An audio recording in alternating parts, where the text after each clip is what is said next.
Hello student, कैसे हैं आप सभी। आशा है आप सभी बहुत अच्छे होंगे और अपने उद्देश्य के प्रति जागरूक होंगे, ऐसी मेरी कामना है। आज मैं आप लोगों के लिए अनुप्रास अलंकार के जो भेद होते हैं उन्हें लेकर आई हूँ।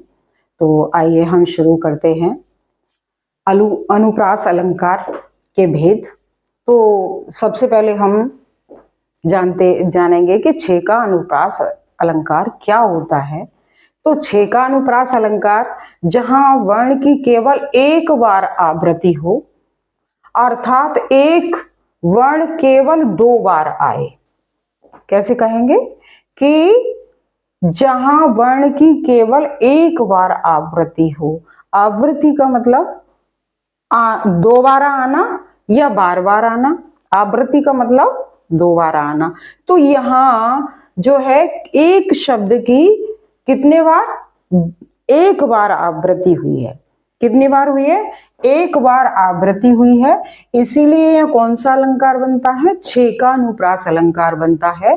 उदाहरण हम देख लेते हैं कि इस करुण कलित हृदय में अब विकल रागनी बजती।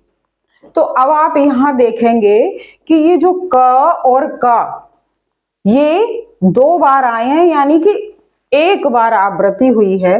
कितनी बार?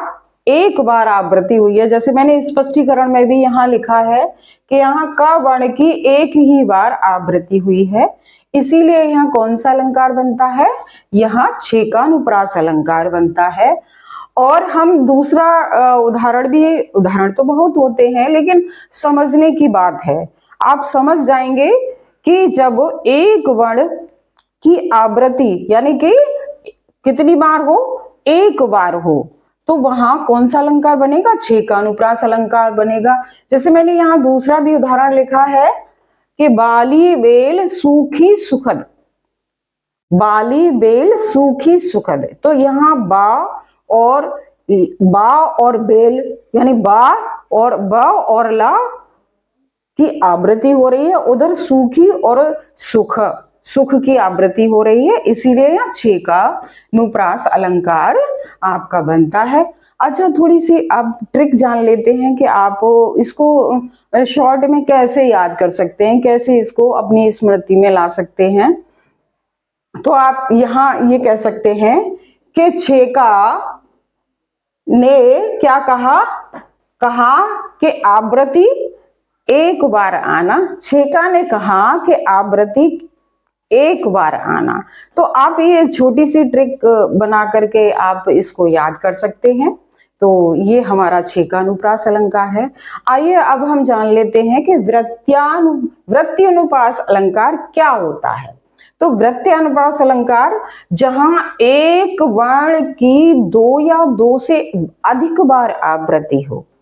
जहां एक वर्ण की दो या दो से अधिक बार आवृत्ति हो, वहां एक बार थी और यहाँ कितनी बार है? यहाँ दो बार है।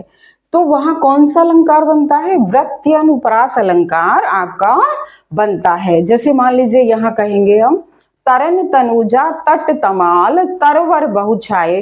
तो यहाँ त वर्ण की आवृत्ति क्या हो रही है? बार बार हो रही है। किसकी? ता वर्ण की। अब जैसे हम कह सकते हैं कि चारु चंद्र की चंचल किरणें खेल रही थी जल थल में।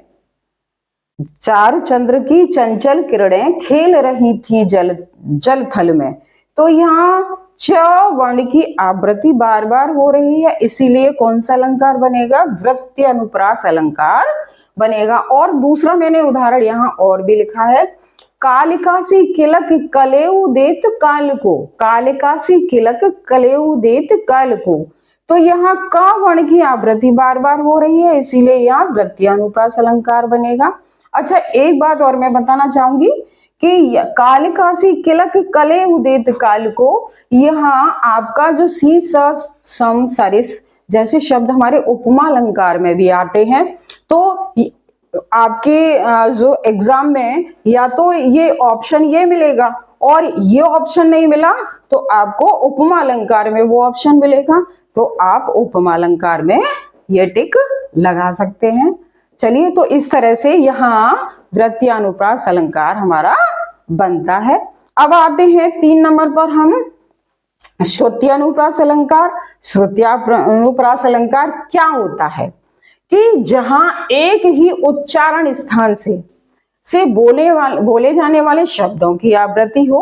उच्चारण स्थान तो आप जानते ही होंगे, जैसे मान लीजिए हमारा क च ट त प, हमारे ये जो व्यंजन है, 25 व्यंजन है, ये हमारे इनके उच्चारण स्थान प्रत्येक वर्ण में हमारे 5 वर्ण होते हैं, क च ट त प। तो यहाँ इस तरह से जो कंठ, तालु और मूर्धा और दंत और ओष्ठ से बोले जाते हैं। तो यहाँ जो है उदाहरण हम देख लेते हैं कि दिनांत था, थे दीनानाथ डूबते, सधेनु आते ग्रह ग्वाल वाल थे। दिनांत था यानी दिन का अंत होने वाला था, यानी संध्या हो गई थी।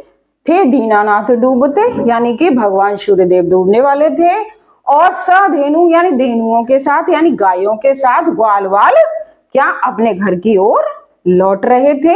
अब आप यहां देखेंगे कि दिनांत था, तो यहां पर त, थ, द, ध और न, ये हमारे त थ द न, द त थ द ध न कहां से बोले जाते हैं? इनका उच्चारण स्थान हमारा एक ही है। कहां से बोले जाते हैं? ये दंत से बोले जाते हैं। इसीलिए यहाँ कौन सा अलंकार बनता है? श्रुत्यनुप्रास अलंकार बनता है।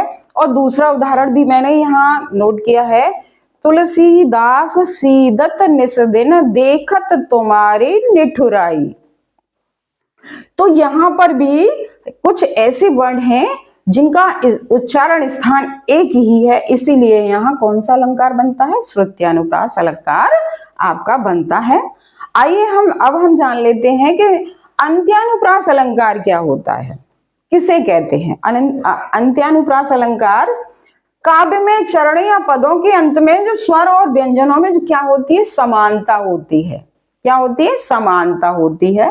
तो वहां कौन सा अलंकार होता है? अंत्यानुप्रास। मान लीजिए उदाहरण आपका, जय हनुमान ज्ञान गुण सागर, जय कपीस तिहु लोक उजागर। तो आप देख सकते हैं यहाँ तो सागर है और यहाँ उजागर है। तो स प्लस आगर, अगर हम इसकी संधि विच्छेद करते हैं तो क्या बनेगा? स प्लस आगर। और यहां संधि विच्छेद करते हैं, उज प्लस आगर बनेगा। तो दोनों में ही आगर क्या है? स्वर यानी व्यंजन, यानी व्यंजनों में क्या है? समानता है। इसीलिए यहाँ कौन सा अलंकार बनता है? अंत्यानुप्रास अलंकार बनता है। या हम ऐसे भी और भी बहुत से उदाहरण होते हैं, जय हनुमान ज्ञान गुण सागर, जय कपीस तिहु लोक उजागर, मंगल भवन अमंगल हारी, द्रवहुष दशरथ अजर बिहारी। तो आपको क्या देखना है? अंत में क्या देखना है? व्यंजनों या स्वर की समानता देखनी है। तो आप अंदाजा लगा सकते हैं अच्छे से कि अंत्यानुप्रास अलंकार वहां आपका बनेगा। मैंने यहाँ देखिए स्पष्टीकरण में थोड़ा लिख भी दिया है कि यहाँ चौपाई के दोनों पदों के अंत में आगर वर्ण की क्या शब्द की आवृत्ति हो रही है, इसीलिए अंत्यानुप्रास अलंकार आपका बनता है। अब आ जाते हैं हम लाटानुप्रास अलंकार पर। लाटानुप्रास अलंकार हम किसे कहते हैं?